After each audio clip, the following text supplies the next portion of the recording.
ታላላቆቹ የአውሮፓ ክለቦችን ዕለታዊና ወቅታዊ ጥንቅሮችን ከምታደምጡበት የዩቲዩብ ቻናላችን የመረጃ ሰዓታችን ላይ ትገኛላችሁ። በርከት ያሉ አጫጭር ስፖርታዊ መረጃዎችን ይዘናል።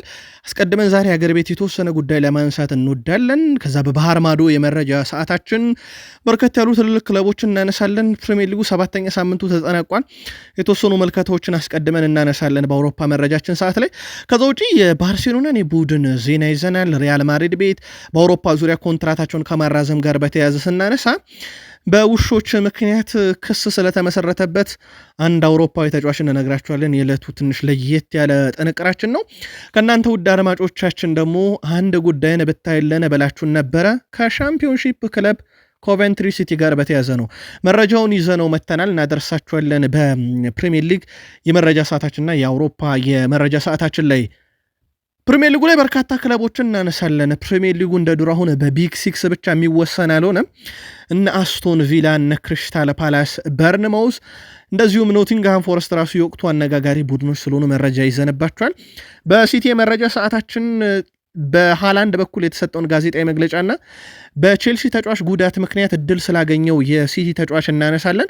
ለሲቲ ደጋፊዎች በርካታ ጥንቅሮችን ይዘናል። በሊቨርፑል የመረጃ ሰዓታችን የስሎት የተወሰኑ ተጫዋቾች ላይ የሰጡትን ሀሳብ እናነሳለን። በተለይም በተቃራኒ ቡድን ግጥሚያ ዙሪያ ጋር ያነሱት ሀሳቦች አሉ። ከሊቨርፑል ጋር አያይዘን የቡድን ዜና እናነሳለን። ከዛ ውጪ ጉዳት ያጋጠመው ተጫዋች እንዳለ እየሰማ እንገኛለን። በሊቨርፑል በኩል ተጨማሪ መረጃዎችን ይዘናል ለሊቨርፑል ደጋፊዎች። በቼልሲ የመረጃ ሰዓታችን ከምናነሳቸው ጉዳዮች ውስጥ አንደኛው ካይሴዶ ምላሽ ሰጥቷል። ኮል ፓልመርን እናነሳለን። ከዛ ውጪ በቡድን ዜና በርከት ያሉ መረጃዎችን ይዘንላችሁ እንገኛለን። ስለዚህ የቼልሲም ደጋፊዎች የአብሮነት ቆይታችሁ እንደተጠበቀ ይሁን እንላለን። አርሰናል ልክ እንደ ሎተሪ የሚያየው ተጫዋች አለው። ምክንያቱን እንነግራችኋለን። የቡድን ዜና በአርሰናል በኩል ይዘናል። አርሰናል ለመጨረሻ ጊዜ 3 ግብ ያስቆጠረበትን ቡድን ፍለጋ ገብተናል፣ እናነሷለን። ከዛ ውጪ በፕሪሚየር ሊጉ የአርሰናል ተጫዋቾች አስገራሚ ምርጫን እንነግራችኋለን። በአርሰናልን በኩል ሰፋ ያለ የቡድን ዜና ይዘናል። የአርሰናል ደጋፊዎችም ቆዩን። በዩናይትድ የመረጃ ሰዓታችን ከምናነሳቸው ጉዳዮች ውስጥ አንደኛው ዩናይትድ ከኢንተርናሽናል ብሬክ በኋላ ስለሚጠበቃቸው ተጫዋቾች፣ ስለ ብሩኖ ፈርናንዴዝ፣ የማርክ ጎልድ ብሪጅን ሀሳብ፣ ዩናይትድ እና የሚሸነፉት ክለቦች በዩናይትድ የተለየ ጥንቅር እናነሳበታለን። እንደ አጠቃላይ እስከ ፕሮግራማችን ፍጻሜ ዛሬም ቆዩ። ላይክ፣ ሰብስክራይብ፣ ሼር ስለምታደረጉን ለአብሮነት ቆይታችሁም በእውነት እጅግ አመስጋኞች ነን።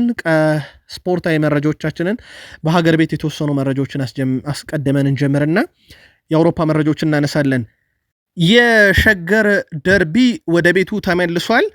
በኢትዮጵያ ቡናና በቅዱስ ጊዮርጊስ መካከል የሚደረገው ጨዋታ ጥቅምት 9 በዕለተ እሁድ በኢትዮጵያ ፕሪሚየር ሊግ የመጀመሪያ ሳምንት ጨዋታቸው እንደሚያደርጉ ይታወቃል።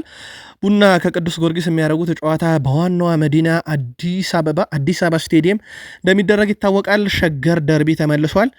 ዝግጁ ናችሁ ወይ? የቡናና የጊዮርጊስ ደጋፊዎች በተለየ መንገድ በሚደረገው ጨዋታ ዙሪያ ባገኘነው አጋጣሚ መረጃዎችን እናጋራችኋለን ብለን ነበረም። በዚህ መሰረት የሸገር ደርቢ ጥቅምት 8 ይደረጋል፣ ጥቅምት 9 ይደረጋል። ሌላኛው የሀገር ቤት መረጃችን በመጀመሪያ ዙር የካፍ ሻምፒዮንስ ሊግ ቅድመ ማጣሪያ የዛንዚባሩን ምላንዴግን በድምር ውጤት 4-3 በማሸነፍ ወደ ቀጣዩ ዙር ያለፈው የወቅቱ የኢትዮጵያ ፕሪሚየር ሊግ ሻምፒዮን ኢትዮጵያ መድን በቀጣዩ ዙር የግብፁን ፒራሚድን እንደሚገጥም ታውቋል። በመጀመሪያ የቅድመ ማጣሪያ ጨዋታ የሩዋንዳውን ኤፒአር በድምር ውጤት 5-0 ማሸነፍ የቻለው ፒራሚድ ውጤቱን ተከትሎ በቀጣዩ ዙር ከኢትዮጵያው ተወካይ ጨዋታ ይኖረዋል። ቀድሞም በወጣው መርሃ ግብር መሰረት የመጀመሪያ ጨዋታቸውን ከጥቅምት 7 እስከ 9 ባሉት ቀናት፣ የመልስ ጨዋታን ደግሞ ከጥቅምት 14 እስከ 16 ባሉት ቀናት ይከናወናሉ ማለት ነው። ስለዚህ ምናልባትም ኢትዮጵያ መድን ኢትዮጵያ ፕሪሚየር ሊግ ጨዋታዎች ላይ የተወሰኑ ማሻሻዮች ሊገጥሙት ይችላሉ። በፕሪሚየር ሊግ 7ኛ ሳምንት ጨዋታዎችን ተደርገው ተጠናቀቁም። በዚህ መሰረት የሁስኮርድ የሳምንቱ ምርጥ 11 ይፋ ተደርጓል። የአለን ሺረንን እንደ ሁልጊዜው በቀጣይ መረጃችን ነው የምናነሳው። በ4-4-2 ፎርሜሽን ዩናይትድ ከረጅም ጊዜ በኋላ 2 ተጫዋቾችን አስመርጧል። ሴንላንምስ የሳምንቱ ምርጥ ግብ ጠባቂ ተብሎ ተመርጧል። በተከላካይ ስፍራ ሙኒዝ፣ ታርኮውስኪ፣ ቫንሂክ እና ዲኜ ተመርጠዋል። በአማካኝ ስፍራ ላይ ያሉት ደግሞ ኩዱስ፣ ብሩኖ ጉማሬሽ፣ ዴክላን ራይስ እና አንቶን ሲሜኒዮ ተመርጠዋል። የአጥቂ ስፍራው ቤንያሚን ሼሽኮ ከዩናይትድ እና ማቴስ ቴሌ ከቶትናም የተመረጡት። ይህ በሁስኮርድ በሳምንቱ ምርጥ ተብለው የተመረጡ ምርጥ 11ዶች ናቸው። በነገራችን ላይ ከፍተኛውን የሆነ ሬቲንግ በሁስኮርድ ያገኘውና የሁስኮርድ የሳምንቱ ምርጥ ተጫዋች ሆኖ ይመረጣል ተብሎ የሚታሰበውም ያው በሬቲንጉም ከፍ ያለው አንቶኒዮ ሲሜኒዮ ነውና እሱ ይወስደዋል ተብሎ ይጠበቃል። የጎደለ ካለ ግን ልታደርሱን ትችላላችሁ። በቀጣይ መረጃችን ላይ የአለን ሺረርን እንደ ሁልጊዜው የሳምንቱን ምርጥ እንነግራችኋለን። ስለዚህ በቀጣይ መረጃችን ደግሞ እሱን ትከታተሉታላችሁ። ባርሴሎና ቤት መጣን። ውድ ቤተሰቦቻችን በባርሴሎና በኩል በሳምንቱ ከበድ ያለ ሽንፈት እንዳጋጠማቸው ይታወቃል። ሮናልድ አራሆን እንግዲህ ከአልቢትሩ ጋር ትልቅ ሰጣ ገባ ውስጥ ገብቶ እንደነበረ ይታወቃል።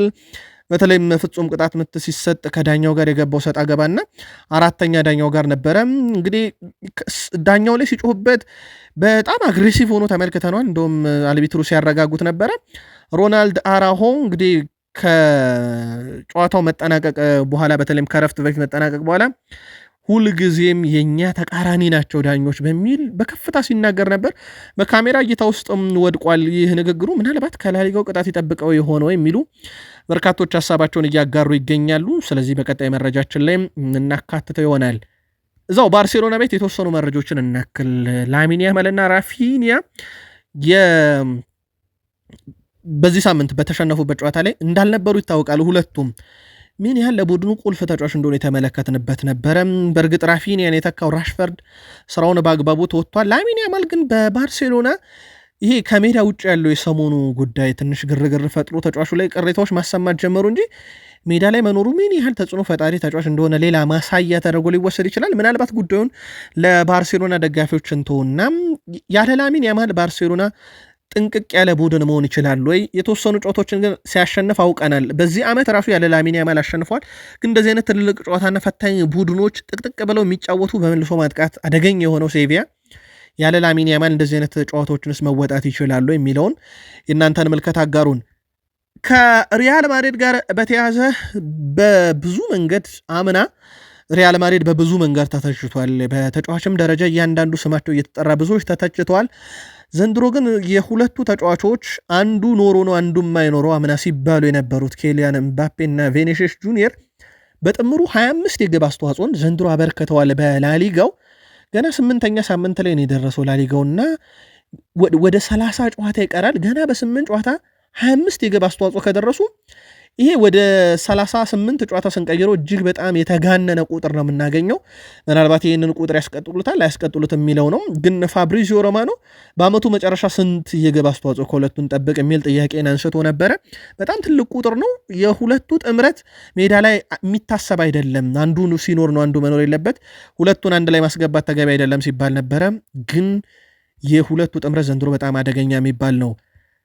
በባየር ሙኒክ በኩል የባየርን ፕሬዚዳንት ከሰሞኑ ብዙ አነጋጋሪ ነጥቦችን እያነሱ ነበር። ኒካስልን ወርፈው ነበረም። የራሶትን ክለብ ቢያዩ ይሻላል ብሎ አንቶኒ ጎርደን መልሶለት ነበረ። በኒክ ቮልትሜድ ዝውውር ጉዳይ ነበረ። አሁን በተጫዋቾቻቸው ዙሪያ ምላሽ ሰጥተዋል። ወደ ቤታቸው የተመለሱ ይመስላል። ሃይነር ለዲዮቴፔ ሜካኖ አዲሱን ለማቅረብ ውይይት በመካሄድ ላይ መሆኑን አንስተውም በእርግጠኝነት ዲዮቴፔ ሜካኖ የረጅም ጊዜ እቅዳችን ስለሆነ በቡድናችን ይቆያል የሚል መልከታን አንስተዋል። ከዚህ ጋር በተያያዘ ግን ውድ ቤተሰቦቻችን የዲዮቴፔ ሜካኖ ዝርዝር ሪያል ማድሪድ ቤት አለ። ልክ እንደ ኢብራሂማ ኮናቴ ሁሉ ምናልባት ሌላ ፈተና ሊሆን ይችላል በባየር ሙኒክ በኩል። ፓሪሰን ጀርሜን ደረስን። ኦስማን ዴምቤሌ የዘንድሮ የባሊዮንዶር አሸናፊ ከሌኪፕ ጋር ቆይታ ነበረው። የዘንድሮ የባሎንዶር አሸናፊ ተጫዋች ኦስማን ዴምቤሌ ሊዮኔል ሜሲ መልእክት እንደላከለት ገልጿል። ባሎንዶርን ካሸነፍኩ በኋላ ሜሲ መልእክት ልኮልኛል። ያ ለእኔ ትልቅ ነገር ነው፣ ምክንያቱም እሱ የምወደው ተጫዋች ስለነበረ ብሏል። ከሊዮኔል ሜሲ የእንኳን ደስ ያለ መልእክት መቀበሌ ለእኔ በጣም የተለየ ደስታን ሰጥቶኛል ብሏል። በሊዮኔል አንድሬስ ሜሲ ስር እንግዲህ በሊዮኔል አንድሬስ ሜሲ ዘመን መኖርና እሱን እያዩ መጫወት እንደ ትልቅ አርአያነትም ነው የምወስደው ብሏል። በባርሴሎና ቤት ለጥቂት ጊዜም ቢሆን አብረው ሲጫወቱ ተመልክተናል። ኦስማን ዴምቤሌ የሜሲ መልእክት በትልቁ እንዳነሳሳውም ገልጿል። ግን የባሎንዶርን ሽልማት እየወሰዱ ከዛ በኋላ መጎዳት ለዴምቤሌ ጉዳት ብርቁ ባይሆንም በሮድሪ አይተናል። አሁን ዴምቤሌም ጉዳት ላይ እንዳለ ይታወቃል። አነጋጋሪውን ተጫዋች እንንገራችሁ። ክስ የተመሰረተበትን አልጄሪያ የፊት መስመር ተጫዋች ሳይድ ቤን ራሃማ ነው። በሁለት ውሾች ምክንያት ክስ ቀርቦበት ክርክር ላይ ነው ተብሏል። ፍርድ ቤት ቀርቦ ተጫዋች ክስ ወይም ፍርድ ቤት ካለ ከጾታዊ ጥቃት ጋር ነበር፣ አሁን ደግሞ ከእንስሳት ጋር ሆኗል።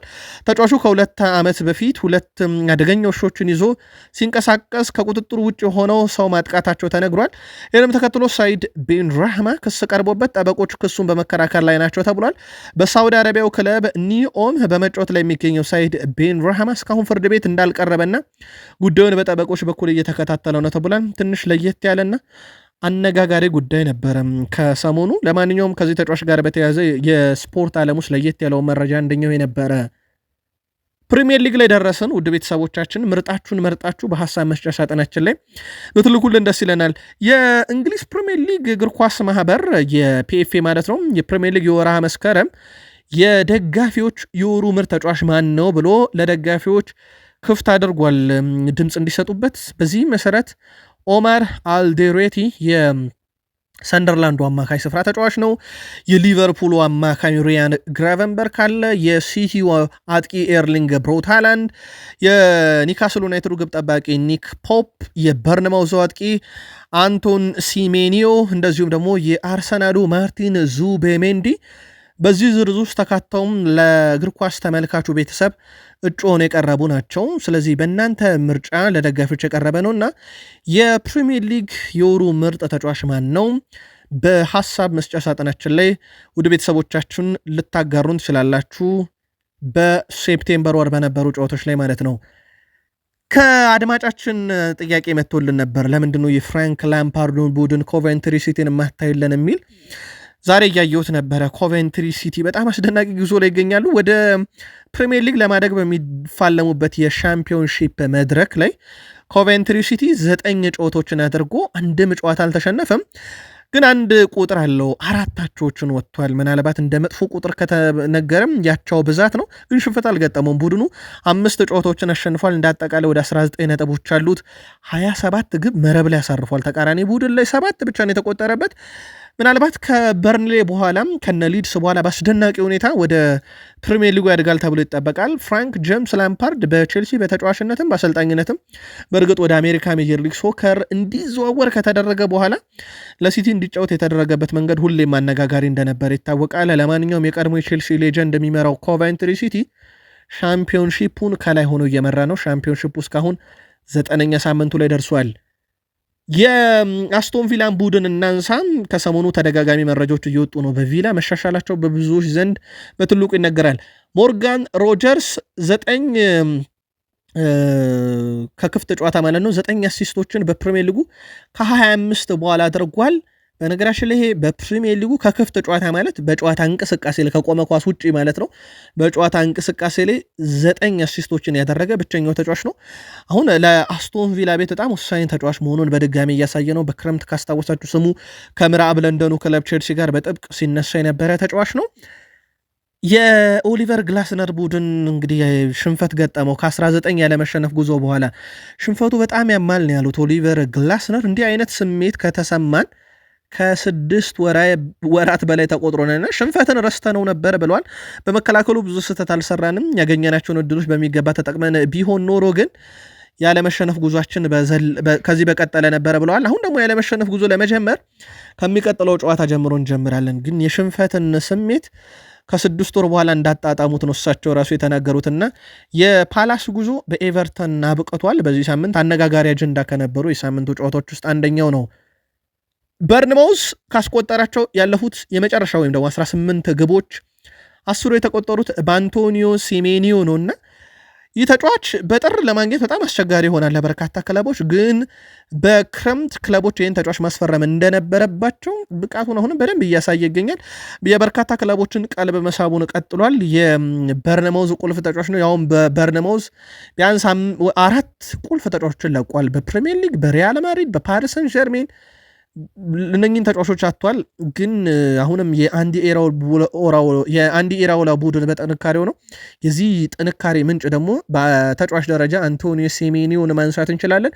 በጣም አስደናቂ ጊዜን እያሳለፈ ነው።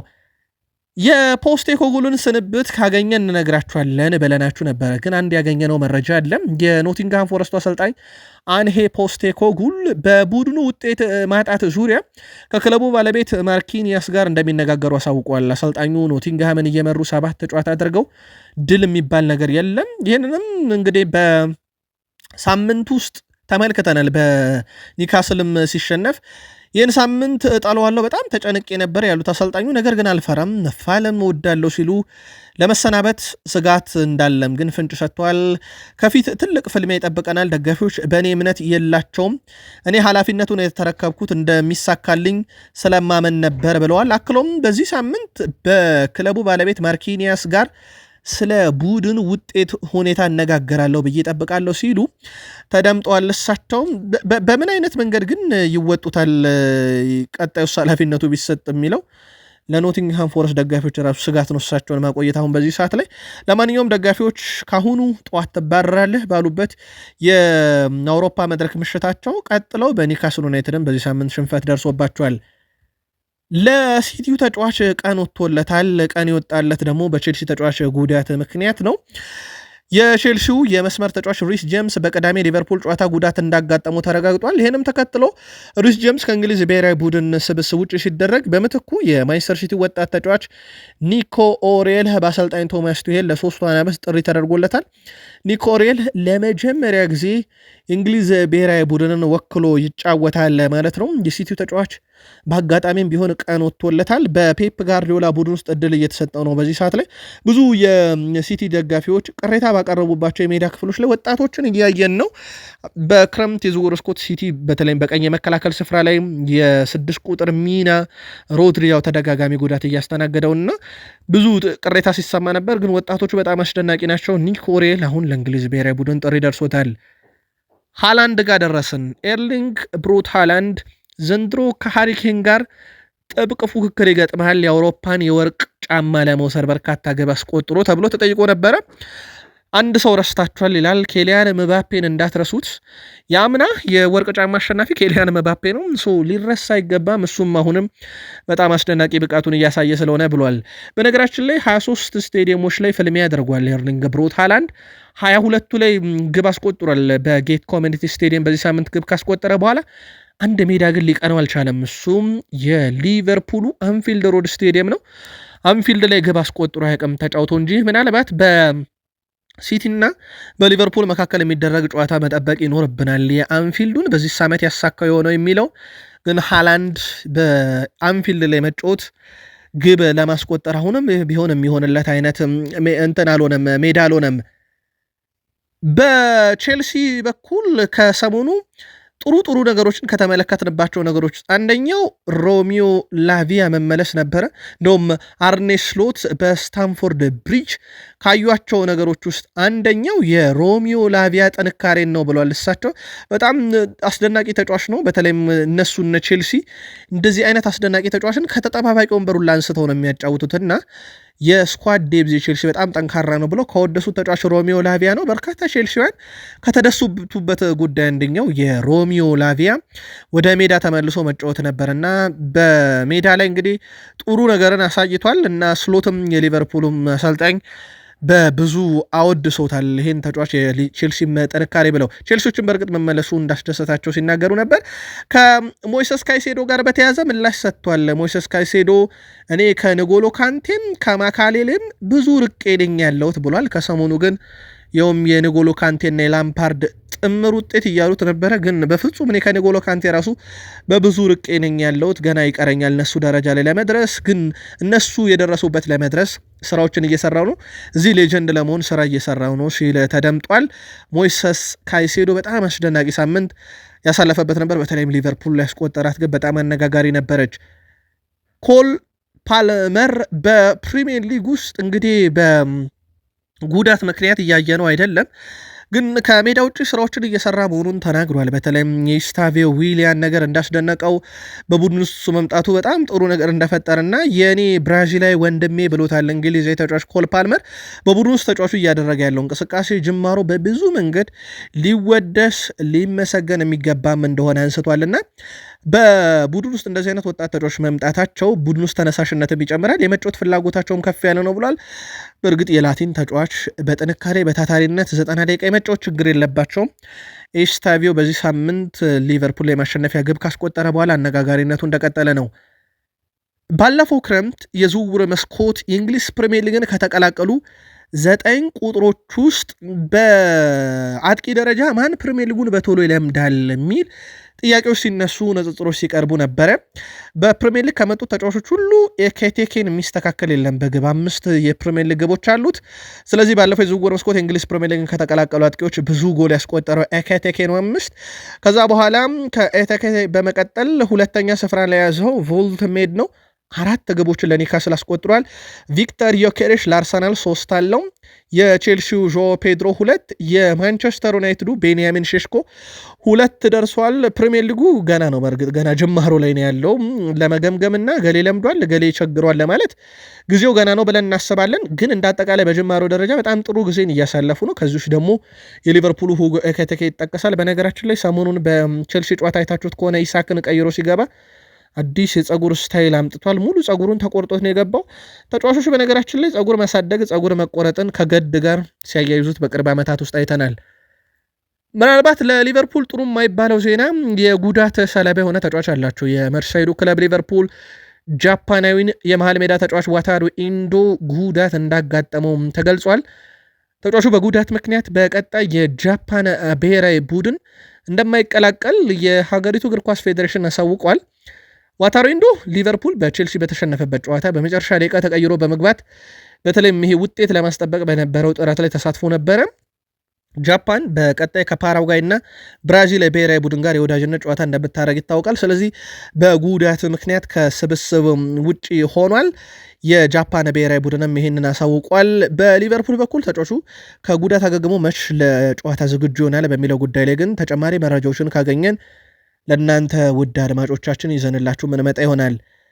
አንድ መረጃ ግን እናንሳ፣ ሊቨርፑል ቤት ስለሆነን። ሊቨርፑል በነገራችን ላይ 7 ጨዋታዎችን በፕሪሚየር ሊጉ ካደረገ በኋላ ያሸነፈበትና የተሸነፈበት መንገድ በጣም አዝናኝ ነው። በቁጥር ደረጃ ካየ ነው። ለአብነት ያክል ያሸነፋቸውን ጨዋታዎች እንመልከት። በፕሪሚየር ሊጉ 7ቱን በርንሞዝን 88ኛው ደቂቃ አስቆጥሮ አሸነፈ። ኒካስልን 100ኛው ደቂቃ ላይ፣ አርሰናልን 83ኛው ደቂቃ ላይ አስቆጥሮ አሸነፈ። ከዛ በርንሌን 95ኛው ደቂቃ ላይ አስቆጥሮ አሸነፈ። ከዛ አትሌቲኮ ማድሪድን 92ኛው ደቂቃ ላይ አስቆጥሮ አሸነፈ። ይሄ ያሸነፋቸው ናቸው። እንደሰማችሁት ሙሉ ጎሎች የተቆጠሩት ከ83 ደቂቃ በኋላ ነው። ከዛ ሊቨርፑል ተከታታይ 2 የፕሪሚየር ሊግ ሽንፈት ደረሰበት።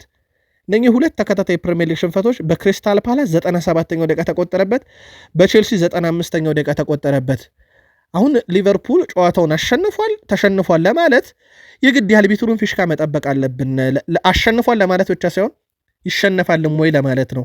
እንደምታዩት የተሸነፈበትም ያሸነፈበትም ጎሎች በብዛት የተቆጠሩት በተለይም አብዛኞቹ የተቆጠሩት ከ2 ጨዋታዎች 90 ቤት ነው። 2 ጎሎች በርንማውዝ እና የአርሰናሉ ብቻ ነው 80 ደቂቃ ውስጥ ያሉት። ከዛ ውጭ ከ90 ደቂቃ በኋላ ነው። ሊቨርፑል ወደ መጨረሻ አካባቢ ዋጋም እየከፈለ ዋጋም እያገኘ ነው። ምናልባት በቀጣይ እናስተካክለዋለን ማለታቸው ይታወቃል። መድፈኞቹ ስፔናዊን የኋላ መስመር ተጫዋች ክርስቲያን ሞሽኬራ በቡድን ውስጥ እያደረገ ባለው እንቅስቃሴ በጣም ደስተኛ መሆናቸውን ተናግረዋል። አርሰናል ተጫዋቹን ከቫሌንሺያ በ14 ሚሊዮን ፓውንድ ብቻ ማስፈረሙ ትልቅ እንደ ሎተሪ አድርገው ይቆጥሩታል ነው ያለው ፋብሪዚዮ ሮማኖ። በወቅቱ ኮሞ ተጫዋቹን ለማስፈረም ለቫሌንሺያ በነገራችን ላይ 25 ሚሊዮን ፓውንድ አቅርቦ ነበር። ያ ማለት በ9 ሚሊዮን ፓውንድ ከአርሰናል የተሻለ ነበረ። ግን ተጫዋቹ በቡድን ውስጥ እንግዲህ ወደ አርሰናል የመቀላቀል ፍላጎትን ስለነገረ ነው እንጂ ቫሌንሺያ ጠቀም ያለ ገንዘብ አግኝቶ ነበር። ሌላው ኢንተር ሚላን ተጫዋቹን አሳምኖት ነበረ በ2026 በነፃ እናስፈርማለን በሚል። ግን ይሄም ተጫዋች አሁንም በነፃ ኢንተርንም ከመቀላቀል ኮሞንም በቀረበው ውድ ገንዘብ ከመቀላቀል ይልቅ አርሰናልን ብቻ ምርጫ ማድረጉ ወደ ቡድኑ እንዲመጣ አድርጎታል። አርሰናሎችን በዚህ በጣም ደስተኛ ናቸው ተብሏል። በእርግጠኝነት የአርሰናልም ደጋፊዎች ከክረምት ፈራሚ ምርጡ ማን ነው ተብለውም ቢደረድሩ በግንባር ቀደምትነት ከምናገኘው ተጫዋች ውስጥ ነው። አርሰናል የፕሪሚየር ሊጉ አናት ላይ ከወጣ በኋላ አሁን የተባለው ነገር እየመጣ ነው እያሉ ነው የአርሰናል ደጋፊዎች። ያም ፕሪሚየር ሊጉን ዘንድሮ ማንሳት አለብን ከሚለው እሳቤ አንጻር ነው። በዚህም መሰረት አርሰናል የፕሪሚየር ሊጉን አናት ተቆናጦታል። ለሚቀጥሉት 2 ሳምንታት የፕሪሚየር ሊጉ መሪ አርሰናል 100% የተረጋገጠ። ግን ለመጨረሻ ጊዜ ማን ነው አርሰናልን ያሸነፈው የሚለውን እንተውና በዚሁ ዓመት ስለሆነ በሊቨርፑል ለመጨረሻ ጊዜ ግን ማን ነው በርከት ያለ ግብ ያስቆጠረበት ካልን ሉተን ታውን ነው። በነገራችን ላይ 3 ጎል ያስቆጠረው ሉተን ታውን ነው። አሁን ሉተን ታውን በሊግ 1 ላይ ነው የሚገኘው 11ኛ ደረጃና አርሰናል ላይ 3 ጎል ያስቆጠረው ቡድን ከፕሪሚየር ሊግም ከሻምፒዮንሺፕም ወርዶ ሊግ 1 ደርሷል። አርሰናል ዘንድሮ ለፕሪሚየር ሊግ ዋንጫ እየተጫወተ ነው። በሁለት ምዕራፍ ውስጥ ይገኛሉ። ለአርሰናል ላይ 3 ግብ በፕሪሚየር ሊጉ ያስመለከተን ክለብ የፓሪሰን ጀርሜኑ አሰልጣኝ ሉዊስ ኤንሪኬ በአውሮፓ ዙሪያ በርካታ ጠንካራ ቡድኖችን አይቻለሁ፣ ግን እኔ ፓሪሰን ጀርሜንን ከያዝኩ በኋላ በተቃራኒ ሆኖ የገጠመ በጣም ፈታኝ ቡድን የአርሰናሉ ማይክል አርቴታ ነው ብለዋል። ሉዊስ ኤንሪኬ ማይክል አርቴታ በአርሰናል ቤት የሰሩት ስራ ብዙ ክሬዲት እንዳልተሰጠው ግን በጣም አስደናቂ ቡድን እንደገነቡ ገልጸው ምናልባት ትልልቅ ዋንጫዎች አለመኖራቸው እንጂ በዋንጫ ደግሞ ቢታጀበ ቡድኑ ማይክል አርቴታ በአውሮፓ ዙሪያ ምርጡ አሰልጣኝ ነው፣ ጥርጥር የለውም ብለዋል። ግን እንዳጠቃላይ እሳቸው በአሰልጣኝነት ቆይታቸው ከገመገሙት ነገር ውስጥ የማይክል አርቴታ አርሰናል በጣም ጠንካራ ቡድን መሆኑን አንስተዋል። በቡድን ዜና ማይክል አርቴታ ካላፎሪ በቡድን ውስጥ ስላለው ሚና ተጠይቀው ነበረ። ብዙ ተለዋዋጭና አንዳንዴም የቡድኑን ሚዛን በመጠበቅ ረገድ በጣም ድንቅ ተጫዋች ነው ብሏል። የሚፈጥራቸው ክፍተቶችና ሁኔታዎች ለተቃራኒ ቡድን ለመቆጣጠርን በጣም አስቸጋሪ ናቸው። በተለይም በደንብ ከተዋቀረ ቡድን ጋር ሲሆን የግብ ዕድሎችን ለመፍጠር የተደራጀበትን መንገድ መረበሽ ወይ ይሄ ጥቅጥቅ ብሎ የሚጫወተን ቡድን ለመፈተር በጣም ወሳኝ ነው ብሏል። እናም ከዌስትሃም ጋር በደንብ አሳይቶናል ብሏል። ምናልባት ማይል ሉዊስ ስኬሊ ይልቅ ለምን እሱን እየተጠቀሙ እንደሆነ እንደዚሁ ፍንጭ የሰጡበት ነበረ አሰልጣኝ ማይክል አርቴታ። ያው ሉዊስ ማይል ስኬሊ ማስጠንቀቂያ ተሰጥቶታል። ከእንግሊዝ ብሔራዊ ቡድን የመጫወቻ ደቂቃ እስካልተገኘ ድረስ ከቡድን አጋሮች ጋር ጥሩ ግንኙነት አለ መባል ብቻም በቡድን ውስጥ አያስመርጥም። ለዓለም ዋንጫ መመረጥ ካስፈለገ በቀጣይነት በአርሰናል ቤት ውስጥ በቂ የመጫወቻ እድል ማግኘት አለበት የሚል ቅሬታን ሲያነሳ እንደነበረ ይታወቃል። ግን ሪካርዶ ካላፊዮሪ በዚህ ሰዓት ተጠባባቂ ማይክል አርቴታ ደፍረው ያደርጉታል ተብሎም አይታሰብም። ብቃቱም የሚያስደርግ አይደለም። በብዙ የተደነቀውና በብዙ የተወደሰውን ተጫዋች በተመለከተ እሳቸውም ማይክል አርቴታ አይደረግም እያሉ ነው። በተጫዋቹም ብቃት ደስተኛ መሆናቸውን አንስተዋል። ዩናይትድ ቤት ደረስን። አሰልጣኝ ሩበን አሞሪም ከኢንተርናሽናል ብሬክ መልስ 2 ተጫዋቾችን ይጠብቃሉ ተብሏል። እሱም ኑሰር ማዝራዊ እና ሌስ አንድሮ ማርቲኔዝ ናቸው። በማንቸስተር ዩናይትድ በኩል 100% የተረጋገጠ ነገር ማግኘት አልተቻለም። ግን በቡድን ውስጥ እነኚህ 2 ተጫዋቾች በቀጣይ ይጠበቃሉ። ማንቸስተር ዩናይትድ አሁን ጥሩ ቡድን ነው። በነገራችን ላይ ከአምናው አንጻር ነው ንጻሬው። አንድ ነገር ብቻ አሁንም በቅሬታ የሚነሳበት ጨዋታዎችን የመጨረስ ጉዳይ ነው። አሁን ቡድኑ መነቃቃት ላይ ሆኖ ነው ወደ ኢንተርናሽናል ብሬክ ያመራው። ከኢንተርናሽናል ብሬክ በኋላ ደግሞ እነኝህን ተጫዋቾች ወደ ቡድኑ የሚመልስ ከሆነ በጣም ትልቅ አቅም ይፈጥርለታል። ማንቸስተር ዩናይትድ በዚህ ዓመት በፕሪሚየር ሊጉ ብዙ የግብ ሙከራ ያደረገ 107፣ ዝቅተኛ የግብ ሙከራ ያስተናገደ 64፣ ሶስተኛው ነው በዚህ ረገድ። በእርግጥ በጣም ጥሩ የሚባል ፎርሞችን አይተናል። አጥቂው ቤንያሚን ሼሽኮም በቡድኑ ወደ ግብ ማስቆጠሩ መጥቷል። በእግር ኳስ ሕይወቱ 108 ግብ ያስቆጠረ የ2 ዓመት ተጫዋች ነው። በነገራችን ላይ እንደ አጠቃላይ ቡድኑ ጥሩ እየተሻሻለ የመጣበት ሰዓት ላይ ደግሞ ኑሱር ማዝራዊ እና እንደዚሁም ደግሞ ሌሳንድሮ ማርቲኔዝ የሚመለሱ ከሆነ በትልቅ ጥንካሬ ይነሳል። በዘንድሮ ውድድር ዓመት ምናልባት ማንቸስተር ዩናይትድ ውስጥ ትልቅ ችግር ካለን ያው ቡድኑ ተሻሽሏል በሚለው ሁሉም ከተስማማ ያልተሻሻለባቸው ፓርቶችም ደግሞ አሁንም ከግብ ጋር ያለው ግንኙነት ነው። ብሩኖ ፈርናንዴዝ አሁንም በርካታ የግብ ዕድሎችን እየፈጠረ ቀጥሏል። 19 ደርሷል። በነገራችን ላይ በፕሪሚየር ሊግ የፈጠራቸው የግብ ዕድሎች ትልቁ ቁጥር ነው። ይህ ትልቅ ቁጥር ግን አሁንም በአሲስት ደረጃ ለሱ ተመዝግቦ ለቡድኑ ግብ ሆኖ ለመቆጠር አሁንም ብዙ ነገሮች ይቀራሉ። ግን የብሩኖ እነኚህ የግብ ዕድሎችን መፍጠር ጥራት ማነስ ነው ከራሱ ከብሩኖ የመጨረሻ ኳሶች ወይንስ የነ ቤንያሚን ሼሽኮ፣ ማቲያስ ኩና፣ ብራያን ቤሞ እና አማድ ፊት መስመር ላይ ያሉት የማባከን ነገር ነው የምታዩት እናንተ በትልቁ መልከታችሁን አድርሱም። ብሩኖ ግን በየዓመቱ በርካታ የግብ ዕድሎችን ይፈጥራል፣ ግን አይቆጠሩም። ይህ በትልቁ ዩናይትድ ቤት አሁንም ያልተሻሻለ ጉዳይ ሆኖ የቀጠለ ጉዳይ ነው። ሁስኮርድ ግን በፕሪሚየር ሊጉ 19 የግብ ዕድሎችን የፈጠረ ወይም ቁልፍ ኳሶችን ያቀበለ ተጫዋች አሁንም ብሩኖ ነው ይለናል። ማርክ ጎልድ ብሪጅ ከዩናይትድ ስታንዳርድ ጋር ቆይታ ነበረው። ስለ ካርሎስ ባሌባ ተጠይቆ ነበረ።